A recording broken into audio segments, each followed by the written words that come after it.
Moi, j'aimerais que voilà, une question un peu basique, mais tu nous parles vraiment de la genèse vraiment de ce film, quoi. Voilà. Bah, la genèse de ce film, elle est très simple. C'est que j'ai été élevée par une femme depuis ma naissance jusqu'à mes 6 ans.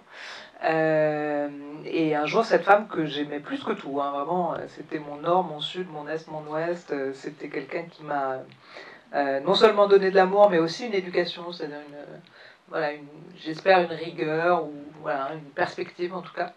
Un jour, j'avais 6 ans et elle a dû rentrer dans son pays. Et du jour au lendemain, elle a disparu de ma vie. Et, euh, et ça a été déchirant parce que déjà j'ai refusé de lui dire au revoir, je n'arrivais pas à accepter l'idée. Et je ne sais pas pourquoi, un jour je me suis retournée sur ce moment et je me suis dit, mais je ne me suis jamais posé la question finalement de qui était cette femme, pourquoi elle devait partir, qu'est-ce qui se passait derrière tout ça. Depuis mon point de vue de 6 ans, ce qu'on peut un peu excuser quand même, mais et donc j'ai eu besoin voilà, d'essayer de comprendre à la fois pourquoi quelqu'un qui n'était pas ma maman avait pris une telle place dans ma vie, et pourquoi tout l'amour, voilà, le film essaye de raconter tout ce que l'amour peut parfois, et tout ce que l'amour ne peut pas quand il y a des conditions économiques, quand il y a des difficultés, euh, et voilà, il m'a fallu quelques années pour essayer de questionner pour ça. digérer un peu tout ça. Ouais. Alors après j'imagine que à partir de quel moment c'est arrivé dans ta vie d'avoir eu envie d'écrire, parce que toi tu es scénariste, il faut dire aussi que Maria Mazzucchelli, tu es surtout tu es scénariste, tu as travaillé avec sur des longs métrages aussi, tu es réalisatrice, mais voilà, à partir de quel moment tu as commencé à avoir envie de travailler sur ce sujet-là. Ça a apparu ça a commencé à travailler à quel moment? Eh ben, il n'y a pas si longtemps, Il n'y a hein, pas la si vérité. longtemps. Ouais. Mais justement, après Party Girl, qui est un film aussi très intimiste, qui Oui, fait jouer la mère d'un ami, qui est ouais. lui-même co-réalisateur du film, où tout ça se passe quand même très en famille et sur des sentiments très familiaux, très intimes. Je sais pas, une fois qu'on fait ce genre de film, on touche à quelque chose d'assez particulier, je crois. Et donc j'ai attendu le moment d'avoir quelque chose qui me touchait assez fort et qui me questionnait assez fort pour reprendre une caméra.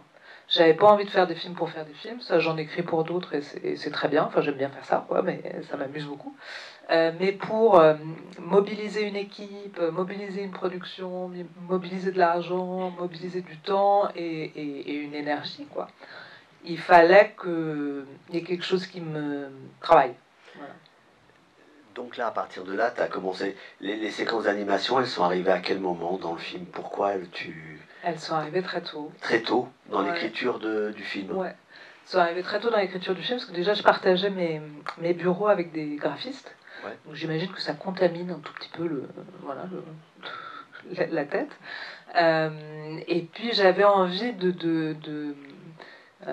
voilà, de retranscrire ces moments d'enfance où on rêvasse un peu et il se passe plein de choses dans nos têtes et auxquelles on n'a pas accès ou qu'on formule pas et qui viennent exprimer tout ce que justement enfant on n'arrive pas à dire, on n'arrive pas à faire sentir, on n'arrive pas à communiquer et tout. Et je me suis dit qu'effectivement l'animation était un des biais par lequel je pouvais t'exprimer sur le exprimer sujet. ça. Et donc du coup on a commencé l'animation avec Pierre-Emmanuel Villette qui est un très bon illustrateur et un réalisateur d'animation. De films d'animation. Et on a commencé l'animation avant même de tourner. Ah. Parce que l'animation, ça prend beaucoup de temps, c'est image par ouais. image, c'est de la peinture animée, donc c'est très long.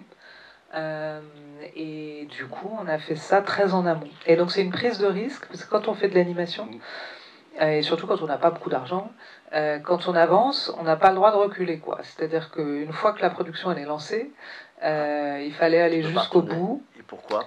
Parce qu'en fait, c'est de la peinture animée, donc c'est image par image de la peinture sur verre. T'avances, et tu fais 12 images par seconde, quoi, en gros. D'accord. Et ce n'est qu'à la fin que tu découvres le résultat de ton animation. Et autant quand c'est numérique, tu peux retourner à l'image, la retrafiquer, etc. Quand c'est de la peinture, c'est-à-dire que c'est fait à la main par des gens et tout, c'est un autre délire. Donc là, il n'y avait pas de remords. Voilà, c'est pas un cinéma du remords. D'accord. Ouais. Ma question, c'est comment avez-vous trouvé ce petit bijou d'actrice, ce petit bout de chou qui joue tellement bien? Oui. Elle est extraordinaire. Oui. Et comment l'avez-vous dirigée, trouvée et dirigée? Merci. Mais merci à vous, merci beaucoup. Alors, Louise, parce qu'elle s'appelle Louise en fait, Louise est corse, elle s'appelle Panzani. Il y a un petit caractère de Corse comme ça. Ouais, Panzani, c'est une Panzani. Et du coup, en fait, c'est particulier. Quand vous faites un film avec un enfant, vous avez beaucoup d'angoisse, parce que c'est pas facile de faire tenir 5 semaines de tournage à un tout petit bout. Et donc, c'est vrai que le moment du casting de l'enfant est très important. Et il y a 2 stratégies pour ça. Soit vous allez voir un directeur de casting et vous castez dans les agences. Et il y a des enfants qui sont un peu comédiens, quoi, ou qui tournent dans des pubs, ou voilà.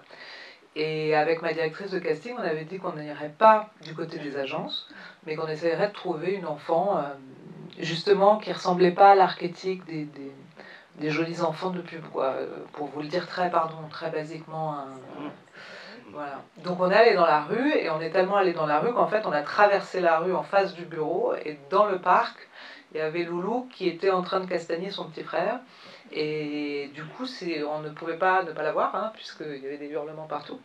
Et elle était rigolote, quoi. Je sais pas comment vous dire. C'est-à-dire qu'en même temps, elle lui faisait la leçon, elle lui expliquait la vie. Enfin, je sais pas, il se passait un truc.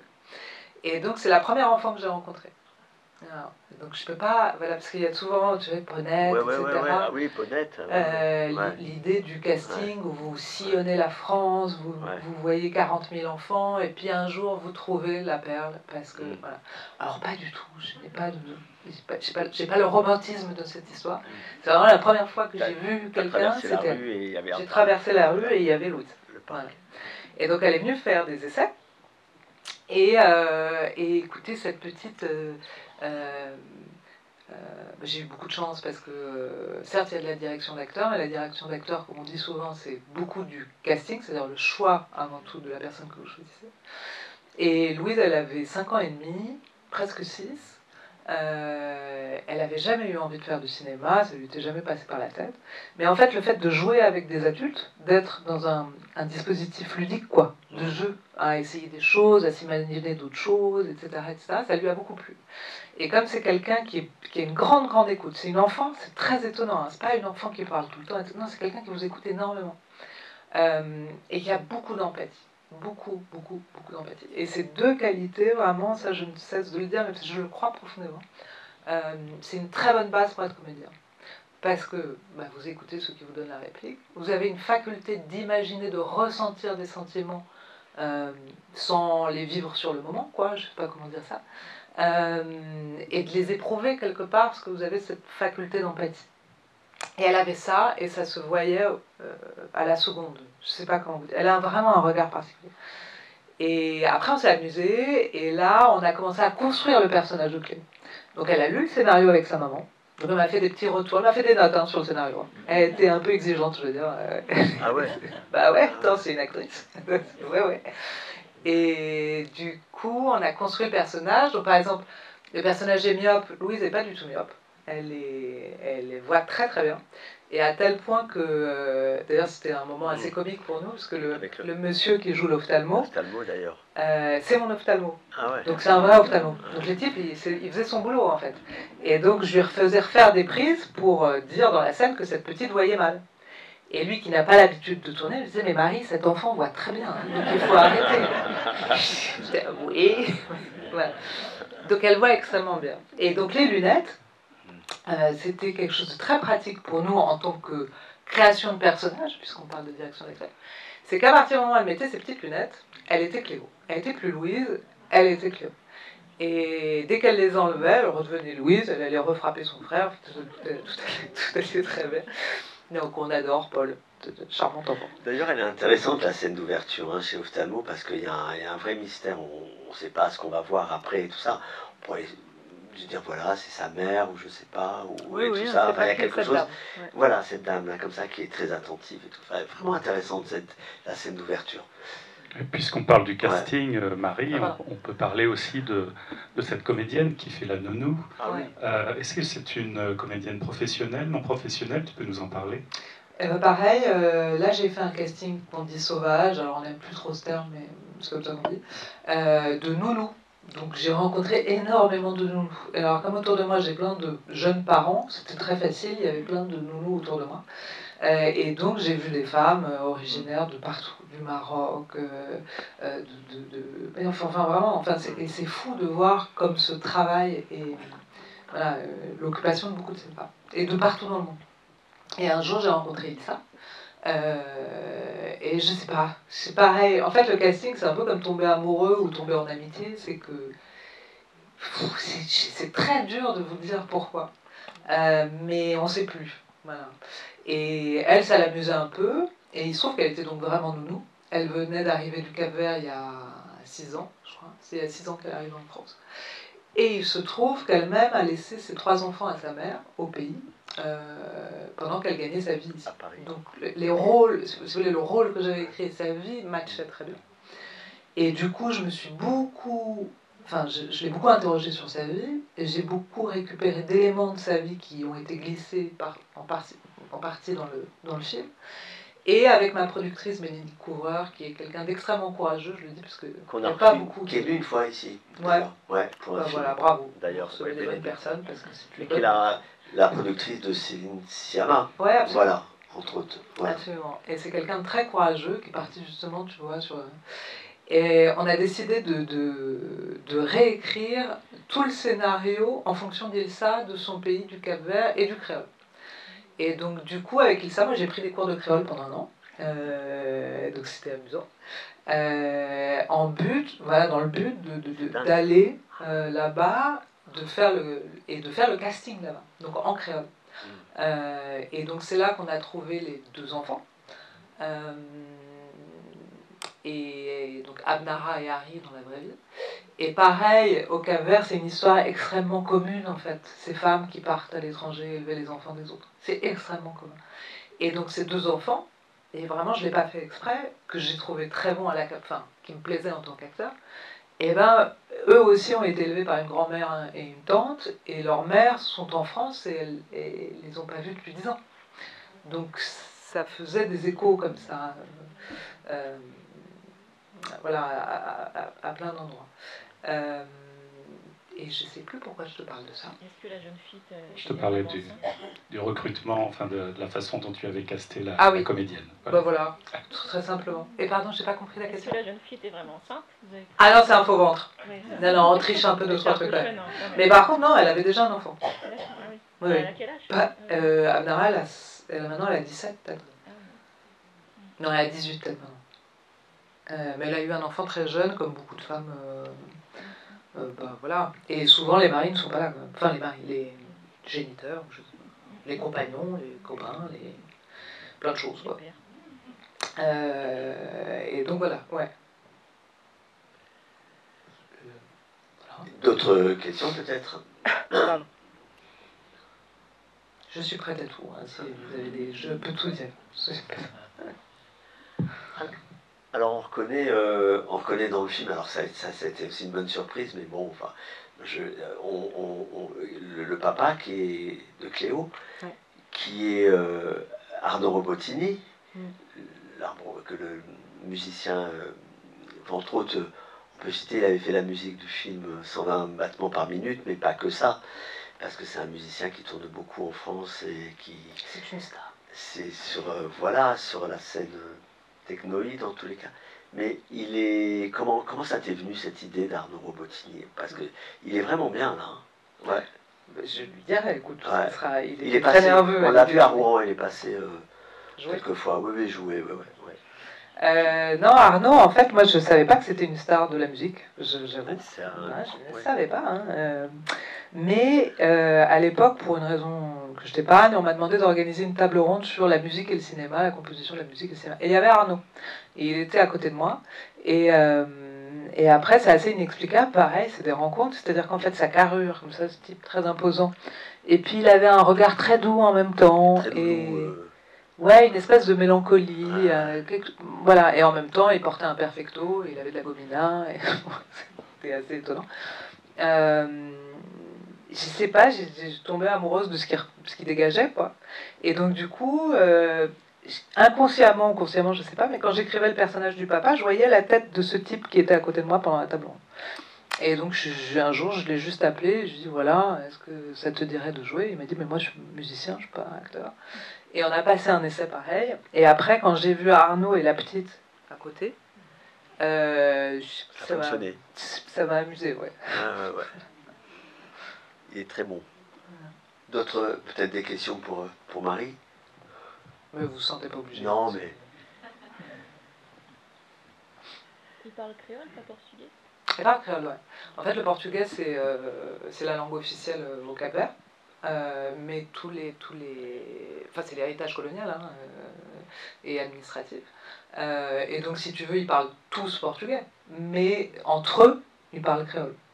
Et tout le monde. Et après, tu as différents créoles. En fonction des îles, il y a plein d'îles. Et là, c'est l'île de Santiago, donc c'est le Badiou. Et voilà, c'est un créole qui appartient spécifiquement à cette île-là. Voilà. Mais c'est proche aussi du. Enfin, quand tu parles portugais? Non, mais tu t'entends que c'est proche. Ouais. C'est entre le portugais et le wolof un peu. Vous avez mis combien de temps à faire ce film? Ouah, je me rassois. Je crois que c'est 2 ans d'écriture et de financement. Après, c'est au max 30 jours de tournage. En sachant qu'en plus, quand vous tournez avec une enfant, vous avez le droit qu'à 3 heures de plateau et 4 heures de plateau. Donc 3 et 4 heures de plateau. ah oui. Eh oui, mais j'ai souffert, hein. Ah ouais, ça se voit pas, mais oui, c'était pas facile. Donc c'est que 3 heures ou 4 heures de plateau. Donc ça a été, ça c'est c'est un challenge Une vraie expérience. ouais, de mise en scène, ouais. Et après montage, 8 semaines, si tu veux tout savoir. Et voilà, un truc comme ça. Et pour aller au Cap-Vert, la petite, elle a quitté ses parents ou elle était avec ses parents? Alors on n'a pas fait ça. Non, on a eu une grande chance, c'est que malgré tout, c'était presque post-Covid, un truc comme ça. Et tout le monde était en télétravail, et tout le monde trouvait que le télétravail c'était formidable, et voilà, tout ça. Et donc du coup, les parents sont venus télétravailler au Cap-Vert. Ouais, c'était content. Ça s'est bien passé. Et donc ils sont venus au Cap-Vert. Non, on n'aurait pas Moi, séparé. je propose qu'on fasse ça la prochaine fois. Hein, si t'as besoin de... Donc non, on les a pas séparés, et d'autant plus qu'il y a même les grands-parents qui sont venus, tu vois, de Corse. Ouais, qui est bien entourée. Très entourée, mais c'était important pour nous qu'elle se sente bien, parce que sinon on la perdait. Et tu peux pas perdre ton actrice principale de 5 ans et demi. Voilà. Et la grand-mère qui était institutrice, c'était super, du coup elle pouvait, quand il y avait l'obligation de le faire l'école à la petite. Donc c'était très pratique. Nous on avait la famille idéale, franchement ils ont été géniaux. Vraiment, hein, on leur doit beaucoup. Parce que ils nous ont aidés quoi, à faire en sorte aussi que Louise soit bien et ait des repères sains. Que quand c'était fini le tournage, c'était fini, quoi. C'était une petite fille normale. Et voilà, quoi. Ça doit être une méga organisation sur le Cap-Vert, d'emmener les... Tu peux nous résumer, je sais, un peu cette histoire de tournage? Comment ça se passe, un tournage comme ça? Ah bah, je suis désolé, mais, non, mais c'est intéressant. mais c'est important, parce que c'est la fabrication du film. C'est quand même la fabrication du film. Puis là, tu tournes une partie à Paris, qui est pas beaucoup en définitive, et tu pars au Cap-Vert. Bah, la difficulté, c'est que il n'y avait jamais eu de film de long métrage au Cap-Vert. Ah, en plus? Non. Et il n'y avait aucun matériel sur place. Ah ouais. Autant au Sénégal, t'as l'industrie du cinéma, tu trouves plein de choses pour faire des films et des équipes et du matériel, etc. Au Cap-Vert, pas du tout. Donc on est parti, moi je suis partie avec dans ma valise que des réflos et des projecteurs, et je n'avais rien dans ma valise, hein, à part le matos de tournage, ainsi que ma première assistante qui s'est littéralement, dans l'aéroport, écroulée sous le pied de caméra. J'ai vu ma première assistante tomber sous le pied de caméra. Par rapport à quoi Parce qu'en fait, il n'y a pas de fret à l'époque, il y avait Covid et tout, c'était compliqué. Et donc il fallait qu'on passe tout par les bagages de l'aéroport. Et après, pour l'anecdote, on n'était pas nombreux à partir, on était 15 au max du tournage, on était 15 à partir. Et on a tous pris 30 kilos chacun de matos. Donc on est parti avec pas beaucoup de matériel en fait. Et une caméra de secours, parce qu'on pouvait pas, s'il y en avait une qui tombait en panne, c'était foutu, quoi. Donc on est parti comme ça. Et après, on a eu l'ambition un peu foireuse de remplir, vous savez, les bidons bleus, vous voyez ces bidons? Oui. De plein de matériel de tournage et de les envoyer par bateau. Ce qui paraissait une bonne idée pour aller sur une île. Et puis le tournage arrivait, et à un moment donné, on s'est dit, mais où est le bateau? Et on a appelé la capitainerie en permanence, et à un moment donné, le bateau a disparu en mer. Donc pendant une semaine et demie, le bateau a disparu, il n'y a plus de traces du bateau et de notre matériel. Et Dieu merci, le bateau a réapparu, on ne sait pas comment, dans les radars de la capitainerie, et il a fini par arriver. Et c'était trop tard, on avait fini le tournage. Donc de toute façon, ce matériel, on ne l'avait pas. Et dans ce matériel, il y avait quelque chose de très important qui s'appelle le borgnole. Vous voyez ce que c'est? C'est un grand tissu très très épais, très noir, qui nous permet de créer la nuit en intérieur. Parce que quand vous tournez avec une enfant, vous n'avez pas le droit de tourner de nuit. J'avais pas le droit de tourner la nuit. Donc du coup, il faut tout calfeutrer en noir. Et c'est des kilomètres et des kilomètres de tissu très épais pour faire ça. Et donc ça, on n'avait pas. Et heureusement, on avait des gens formidables. Enfin, on avait le village de Tarrafal avec nous, ce qui était génial. Et donc, ma seconde assistante, entre guillemets, qui s'appelle Sol, qui est une fille de Tarrafal, de là-bas, me dit, mais Marie, si c'est du tissu que tu veux, nous, on en a plein. Hein. Donc, j'appelle mes copines et on va tout te coudre. Voilà. Et du jour au lendemain, elles ont cousu, c'était magnifique, hein, des tissus très très beaux. Donc voilà, il y a eu un moment comme ça, puis après on a récupéré du borgnole, donc ça allait mieux. Mais donc, et surtout, non, ce qui s'est passé, comme on n'était pas nombreux, on avait besoin de renfort. Et donc on a demandé à des Capverdiens qui voulaient se prêter à l'aventure de venir se former pour être machinaux, électro, etc. Donc on était 50-50 dans l'équipe, moitié français, moitié Capverdien. Et donc ça parlait toutes les langues, c'était un joyeux bordel. Et c'était assez super, quoi. Et donc là, on est allé au Cap-Vert montrer le film. Et ben, il n'y avait pas de cinéma, par exemple. Ben non, voilà, voilà. Et là, donc il a fallu installer un... Et là, pareil, ça marche. Ça marche. Il y a toujours une solution. Donc on a fini par trouver avec un projet. Avec un appareil numérique ou un autre non, système? numérique. Un numérique. Vraiment, on s'est démerdé. D'accord. Mais ça a marché, c'était très marrant. Enfin, c'était très joyeux, quoi. Ouais. Bah, c'est à l'image du film, hein, franchement, c'est une vraie réussite. Merci beaucoup pour ce très beau film.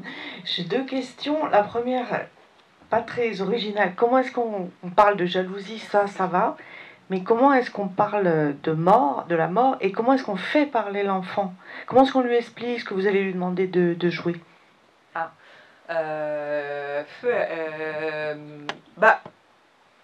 Elle-même, elle avait connu des deuils dans sa famille. Donc déjà, il y a un contexte... Alors, c'était pas sa maman va très bien. Voilà. Mais donc, alors, je sais pas son degré de conscience. Hein, puis je sais pas mon degré de conscience de ça non plus. Donc, mais en tous les cas, elle sait ce que c'est que la disparition de quelqu'un qu'on aime. Et donc, du coup, comme je vous dis, Louise, elle a une faculté de percevoir et de sentir les choses. Donc à partir du moment où elle était ou dans le cimetière ou je sais pas, elle convoquait, mais elle le convoquait pour la caméra. Elle a fait plusieurs prises. Hein. Elle n'a pas fait qu'une. Enfin donc c'est qu'elle elle était dans le travail aussi hein, du tournage, mais elle convoquait voilà des souvenirs qui la bouleversaient. Et donc là on l'a beaucoup accompagnée. Hein, il ne s'agissait pas de... Et donc ça, on fait 2-3 prises max. Et après on arrête, on va jouer. Alors on faisait le yoga du rire. Voilà. Elle aimait beaucoup ça. Donc on faisait des yogas du rire après. Mais finalement, en fait, à partir du moment où on est honnête et que les choses sont dites franchement, moi j'ai pas senti de difficulté de sa part à en parler aussi. C'est quand les choses sont tordues ou pas affrontées de go que ça peut devenir... plus délicat, je pense. Enfin, je crois. La jalousie pour le bébé? Comment... Ouais. Ouais, jouer, en fait, je veux qu'il meure, c'est très facile pour un enfant. Hein. J'aurais dit ça dans la cour de récré tous les jours, en fait. Donc... Non, mais là-dessus, il faut faire confiance aussi au côté un peu déconnant d'un gosse qui est tout à fait prêt à jouer à la méchante, qui va défoncer le... Vous voyez, c'est cool, en fait. Ça l'a fait marrer, quoi. Et non, ce qui l'angoissait, c'est qu'il y avait un faux bébé. Il y avait des vrais bébés, puis il y avait des faux bébés. Parce qu'il y a des moments où on secoue le bébé, vous imaginez bien que c'était pas un vrai bébé. Donc c'était un faux bébé. Et avant la prise, elle me disait, mon mari, c'est le vrai bébé ou c'est le faux bébé? Et je disais, ah, c'est le vrai bébé. Elle disait, ok, je vais faire attention. Donc voilà, mais en fait, c'est ludique, c'est un jeu aussi. Donc même dans les séquences qui ont l'air comme ça un peu, voilà, en fait, ça déconne quoi. On rigole quoi. Entre les prises, ouais, c'est rigolo quoi. Donc on a été sélectionné à Cannes et on tenait absolument à lui montrer avant parce qu'on n'allait pas découvrir ça au milieu de tout le monde, ça n'aurait pas été très délicat. Et ainsi que ses parents. Donc on a convoqué les parents, les grands-parents et on a fait une projo spéciale pour elle, son frère, les parents, les grands-parents. Et alors, ça, comment vous expliquer? C'est autant les parents et les grands-parents qui n'ont pas assisté au tournage. Eux étaient très émus du film et je crois très impressionnés par leur petite fille ou leur fille. Et donc très embarqués émotionnellement dans la proposition. Et donc c'était très touchant. Mais Louise, elle avait vécu le tournage. Donc et puis elle a une mémoire assez retors. Hein. Et donc pendant tout le film, elle disait, mais t'as coupé ça? Mais attends, parce que moi j'étais quand même dans l'eau pendant 1 heure, hein. T'as coupé? Et donc voilà, et donc elle était une vraie comédienne qui disait, pourquoi tu vas couper en fait? Donc il y a eu ce moment. Et puis après on a parlé du film, on a mangé une pizza, c'était sympa et tout. Et Laure, qui est sa coach, lui dit, mais alors est-ce que tu as envie de retourner maintenant? Est-ce que tu as envie de... Voilà. Elle dit, ouais, je veux refaire le même film. Et là j'ai dit, écoute Louise, tu es trop vieille pour le rôle maintenant. Tu as grandi. Et donc c'était marrant, elle était en fait dans un truc de répétition.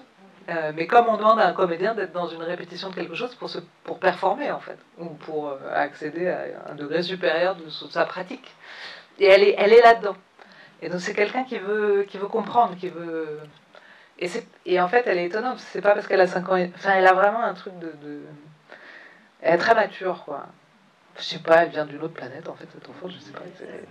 Elle est très étonnante. Tu lui as fait un beau cadeau là, enfin, vous vous êtes fait un beau cadeau mutuellement parce que quand elle verra ce film, je sais pas quand elle sera ado, adulte et tout ça, enfin comme elle va le découvrir différemment et tout, oui. Ça va être assez extraordinaire avec les années qui vont passer. Ouais.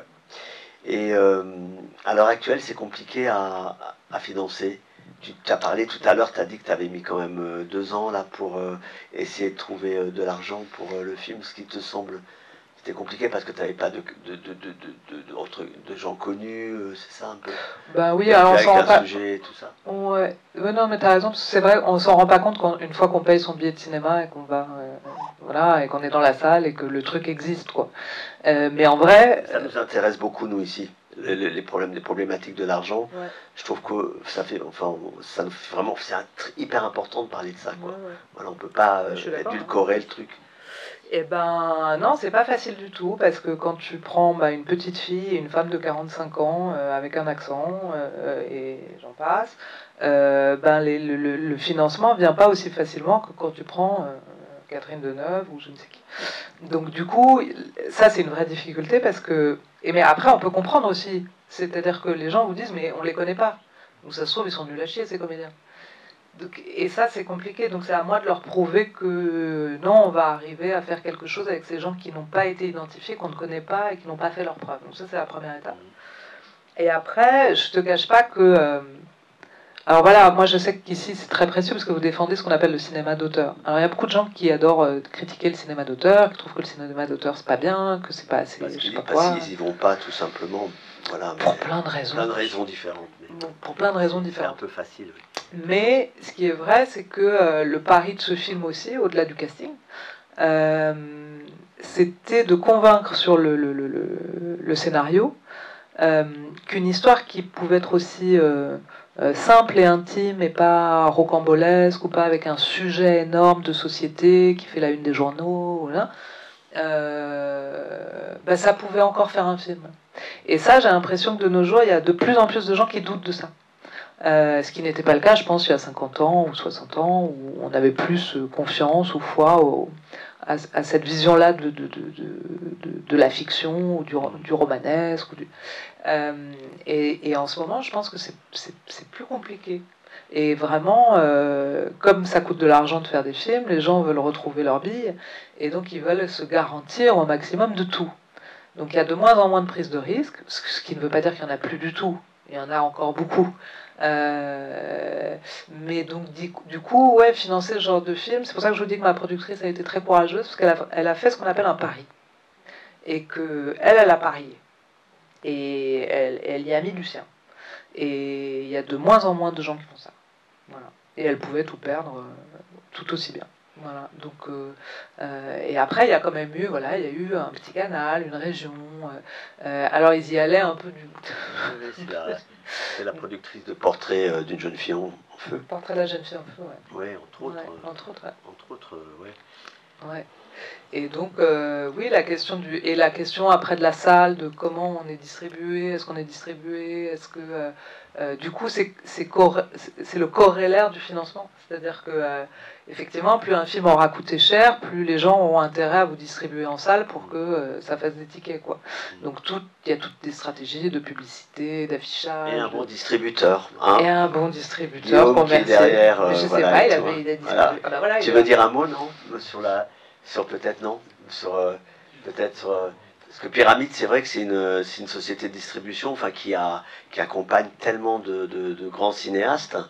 Enfin, ils ont un catalogue pas possible entre les films étrangers. Bon, nous en France, on connaît, enfin en tous les cas, on a beaucoup travaillé sur les films de Philippe Faucon, de Céline Sciamma. Les tiens, récemment, là à l'affiche on a un film qui marche pas mal là, cette semaine aussi, c'est La Voix Royale, qui est aussi distribué par Pyramide. Enfin, pour citer tous les films étrangers aussi que vous avez sortis, et puis les différents prix que vous avez eu dans les festivals internationaux. Et c'est vrai qu'on peut plus à l'heure actuelle, d'après ce que j'ai compris, enfin d'après ce qu'on comprend, si tu n'as pas un distributeur en amont de la production, c'est pratiquement impossible. Ouais. Ça devient absolument impossible avant, tu pouvais tourner de manière un peu sauvage, et puis trouver après quelqu'un qui allait t'aider, et tu sortais ton film en salle, qui t'aidait à sortir le film et tout ça. Si t'as pas, c'est ça, hein, si t'as pas un distributeur aujourd'hui dans le plan de financement, on peut pas. Tu peux pas accéder à... Et puis il faut rémunérer les gens qui y travaillent. Et il y a des conventions collectives, donc il faut être. Voilà, il faut nous qu'on trouve l'argent pour payer ces gens qui travaillent. C'est bien que les gens soient rémunérés sur les tournages aussi. Non, mais je dis pas le contraire. Je dis juste que du coup, il faut à minimum trouver l'argent pour les rémunérer, et que ce minimum-là est déjà très cher. Par contre, ce qui est gênant plus, c'est pour les courts métrages. Hein, j'ai l'impression. Enfin, tu vois, il y a. J'ai l'impression que c'est plus compliqué sur le court-métrage, parce que maintenant, avant, tu pouvais tourner des cours un peu à l'arrache, et tout ça, machin, et puis maintenant, j'ai l'impression que c'est un peu... Mais la grande compliqué. Ouais. Bon, enfin, je sais pas. Mais la grande question, après, on dit cinéma d'auteur, cinéma d'industrie, ou bon, ça peut être vague, et ça peut prendre beaucoup de facettes, mais la vraie question, c'est est-ce qu'on autorise encore, et parce que c'est une industrie que ça coûte cher, est-ce qu'on autorise encore... des voix entre guillemets singulières. Après, elles vous plaisent pas, et vous avez le droit de... Le vrai sujet de la question, c'est la singularité. C'était la singularité des projets. Et ou alors, est-ce que vous faites des produits? Donc, en fait, on est passé du bien culturel au produit culturel. Et à partir du moment où on passe de l'un à l'autre, ça crée des questions. Et ça ne veut pas dire que tout le monde y répond bien, ou tout le monde est à la hauteur, ou qu'on y arrive tous. Et ça c'est aux spectateurs de trancher, de dire. Mais en tous les cas, ce qui est sûr, c'est qu'à partir du moment où l'industrie verrouille ça, et qu'on passe complètement du côté du produit culturel, eh ben, on n'est plus que des consommateurs et pas des spectateurs. Et donc, du coup, pourquoi on s'acharne à défendre la salle? Pourquoi on vient présenter des films? Alors, si tu veux parler d'argent, moi je ne suis pas rémunérée pour venir ici ou pour faire une tournée. Non, mais quand je dis ça, c'est parce que ce qui nous tient à cœur, c'est de dire, après, encore une fois, vous aimez pas, mais une singularité peut advenir. On se bat pour qu'elle advienne de manière collective, c'est-à-dire pas que pour moi ou que pour les copains, mais dans un système de pensée de la culture. Et que c'est une bataille, et que cette bataille, en ce moment, elle est très dure. Et qu'il y a vraiment des gens qu'on emmerde parce qu'en fait, voilà, on n'est pas des produits culturels. Oui, et le discours de Justine Triet aussi. Absolument. Voilà, qui a été mal interprété. Mal interprété, bon, voilà. Et... Ça a été pas très bien interprété parce que ce qu'elle dit est assez simple. Hein. Ouais. est assez juste. Et après, la France quand même, alors je vais faire cocorico, quand on invente l'exception culturelle et qu'il y a André Malraux, on fait en sorte qu'il y ait un rayonnement français, de la langue française et culturelle, etc., à l'international et depuis 70 ans. Donc à partir du moment où il y a des gens qui torpillent ça, puisque maintenant on peut en parler, qui veulent le torpiller à différentes échelles, commencer par la ministre, semble-t-il, ce qui est assez étonnant, vous vous dites c'est bizarre. C'est pourquoi? C'est un modèle qui marche. Et ce n'est pas du tout sur l'impôt du contribuable. Ça, c'est un fantasme total. C'est sur le ticket du cinéma. Voilà. Oui, c'est sur... faut le dire, c'est un parce système qu'il y a... très vertueux, hein, le cinéma. Hein. Absolument. Ouais, ouais. Non, ce sont vos places, ce sont nos places. Quand on va au cinéma et qu'on paye notre place, il y a tout un système au CNC qui permet justement de retirer de l'argent, de faire rentrer de l'argent dans les caisses et puis de financer les films. Et puis c'est tout à fait normal qu'il y ait des films qui soient aidés, voilà.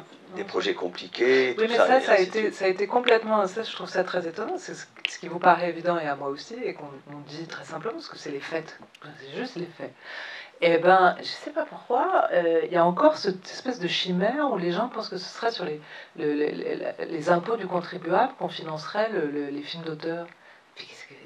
Enfin, moi je vous le dis, hein, c'est n'importe quoi. Hein. C'est valable sur le spectacle vivant.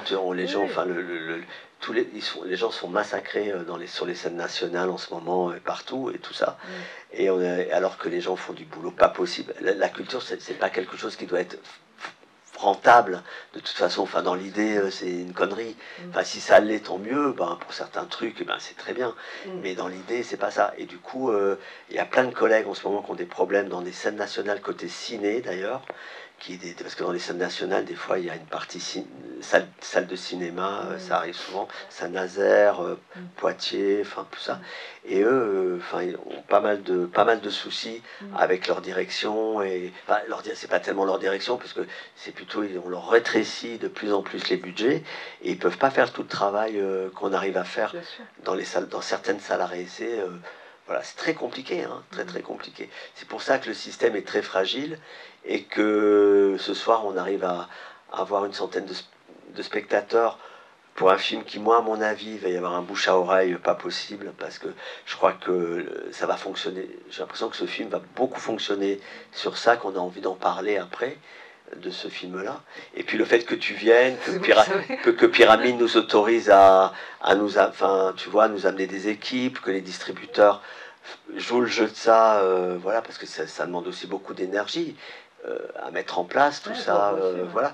Le métier devient intéressant quand on parle de comment ça fonctionne, et on comprend ce qu'est le film qu'on vient de voir aussi. Enfin, moi, j'estime que c'est comme ça.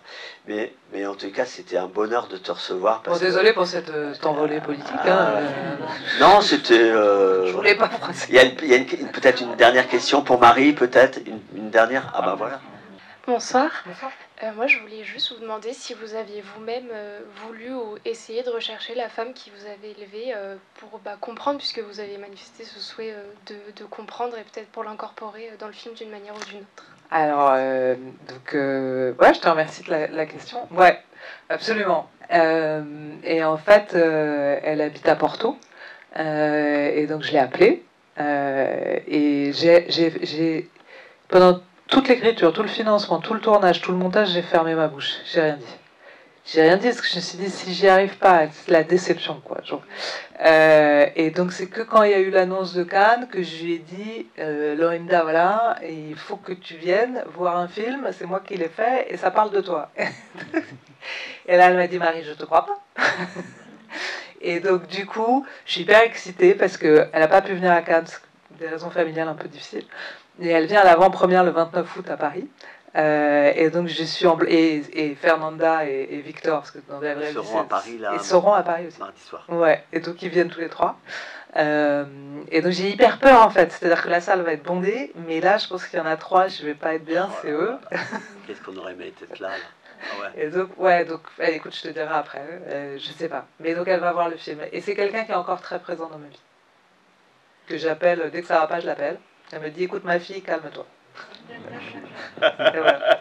Ah bah c'est bien ça. Ah, excellent. Bah, merci beaucoup Marie. Merci beaucoup. Merci. Alors le film sort.